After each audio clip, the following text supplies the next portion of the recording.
Alright, so if you remember, this is the same irregular figure that we did on our starter set previously, but it would be a good idea to practice just using this formula a little bit. So remember, I is going to be the number of full squares that are completely on the inside. B is standing for your boundary squares. Those are the number of partial squares that are included within the area. They're like half in and half out. U is the area of one square on the grid. So that way, when we're using this formula, make sure this is in your vocab notebook. We're adding up all the full squares plus 1/2 of the boundary squares, since they're half in, half out, and then multiplying that by the area of each square. That's all we're going to do for this problem. So today, when we look at irregular figures, if there's different area problems that you don't have an equation for the area of the shape, you should divide the problem into smaller pieces. So split the figure into shapes that you do know the area equation for, and make sure that you're drawing a picture with the correct labels. So we're trying to find the area of the shaded region. It's giving us a nice hint to find the radius of the circle first. So in order for me to find the radius, I'm using that. This is a right triangle there. So with my Pythagorean theorem, if I said a squared plus b squared equals c squared, and this was a radius and this was a radius, well, this is really r squared plus r squared equals the hypotenuse, which was 12 squared. So if I add these up, we have 2r squared equals 144. So I need to solve for r. That means I divide by 2. So r squared equals 72. In order to get rid of the squared, we have to take the square root. So we end up with about 8.5.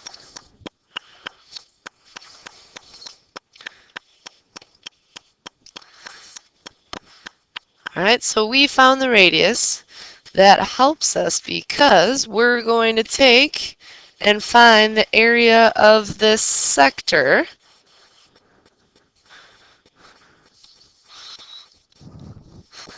And then we're going to subtract out this triangle.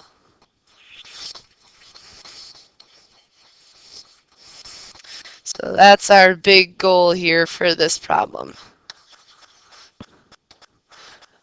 All right, so first we can find that sector area.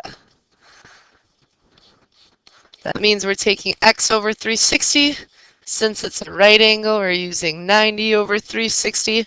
Some of you might already know that that's just 1/4 times pi times our radius, which is now 8.5 squared.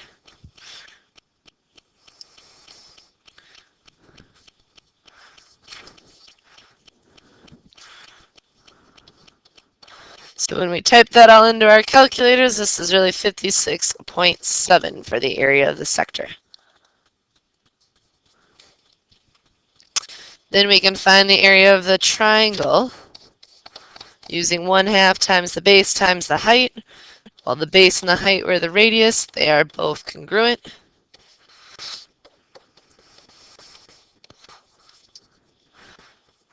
So that means when we find that final shaded region, we took the area of the sector, subtracted the area of the triangle to give us 20.6 units squared as the area of just the shaded region.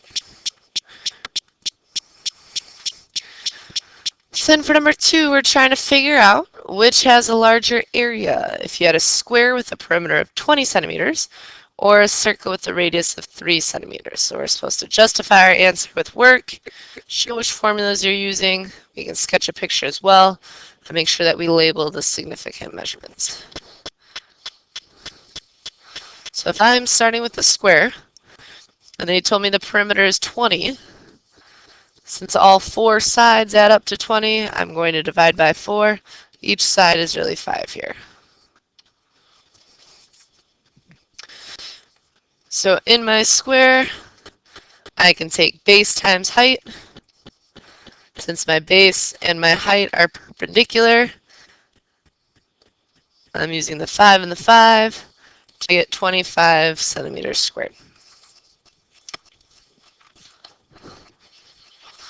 When I look at the circle, it's telling me we have a radius of 3. So when I use a equals pi r squared, using a times pi times 3 squared, so 9 pi, which is about 28.3 centimeters squared. So that means the circle has a larger area.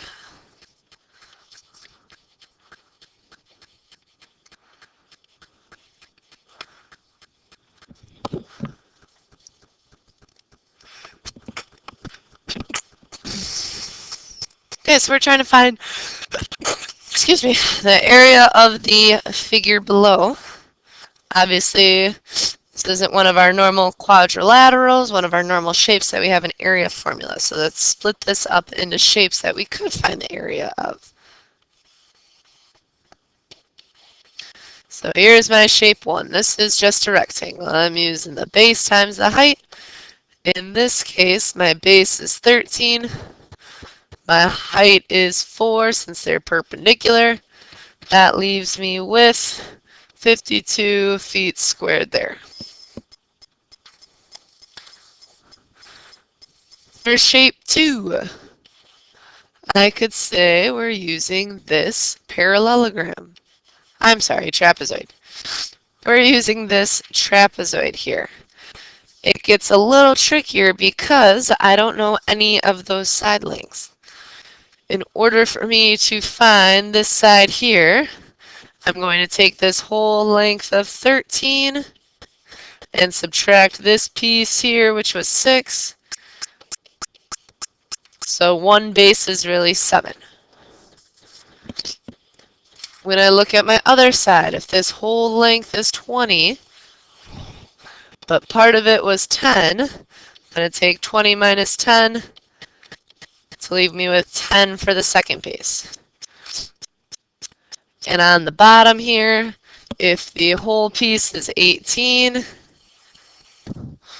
but part of it was 4, the other part was 7, that leaves us with just 7 for the height. So for a trapezoid, we add up the two bases, divide by 2, it's like finding the average, and then multiply it by the height. So here our bases 7 and 10, since those are parallel, those are the bases. We can divide that by 2, and then since this is perpendicular to the bases, we're using 7 as the height. That really leaves us with an area of 59.5 feet squared for the trapezoid. And for that last rectangle, again, we're using the areas, base times height. Find those perpendicular sides. One was 7, one was 20, to leave us with 140 square feet. So now to find the area of the total figure, I have to add up 52 and 59.5 and 140. That way we're left with 251.5 square feet as the final answer. For number 4, we're not going to complete this since we don't have a ruler, but there's a bunch of different ways that you could split it up. So just think about how you could have a trapezoid and then a rectangle that we could find the area of. Think about how you could turn this into two trapezoids and a rectangle if you want to do it that way.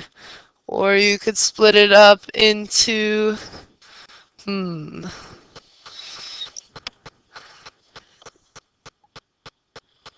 that shape. This is one that won't work because we don't know how to find the area of this shape. We're not totally certain that these are trapezoids.